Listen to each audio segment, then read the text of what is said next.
कि जनपद से ही क्या बना दोस्तों, महाजनपद। जनपद जब विस्तृत रूप लेने लगा तो महाजनपद कहलाया।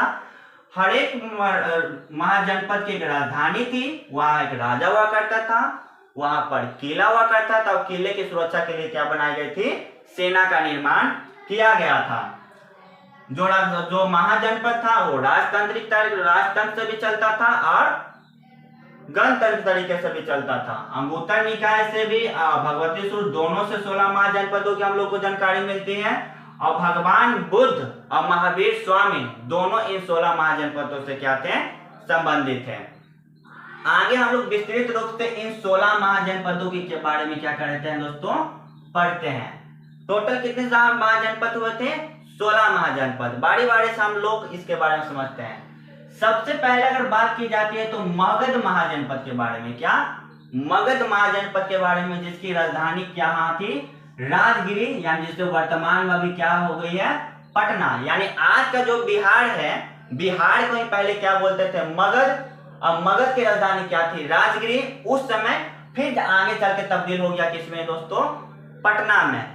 दूसरे नंबर पे जो था बिहार में ही जो था, अंग था, क्या, अंग प्रदेश यानी अंग महाजनपद, जिसकी राजधानी क्या थी, चंपा, क्या, चंपा, जिसे वर्तमान में भागलपुर कहते हैं। क्या, भागलपुर को ही पहले क्या बोला जाता था, चंपा। जैसे पहले पटना की राजधानी क्या थी, राजगिरी, तो उस समय पहले चंपा थी, वर्तमान में क्या है, भागलपुर। आगे हम लोग क्या देखते हैं दोस्तों, वज्जी, क्या, वज्जी, वज्जी की राजधानी क्या थी, वैशाली, क्या, वैशाली, जिसकी वर्तमान स्थिति क्या है, तिसवुत क्षेत्र। क्या, इसे वर्तमान में क्या कहते हैं, तिसवुत क्षेत्र।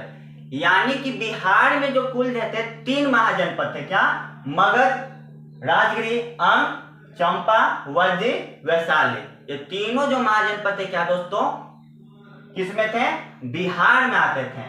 अब खास बात यह है कि जो वज्जी जो है, ये विश्व का पहला लोकतांत्रिक था। अभी हम लोगों ने देखा कि जो महाजनपद थे राजतंत्र से भी चलते थे और गणतंत्र यानी कि लोकतंत्र के माध्यम से भी चलते थे।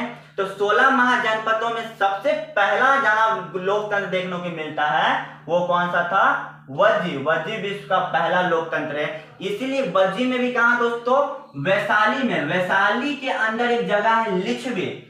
लिच्छवी में उस जमाने में भी 6वीं 5वीं शताब्दी में भी वहां का जो सिस्टम था एक लोकतांत्रिक तरीके से था, डेमोक्रेसी तंत्र से वहां पर लोगों के द्वारा जनता वहां शासन चलाई जाती थी। तो आपसे कोई पूछे कि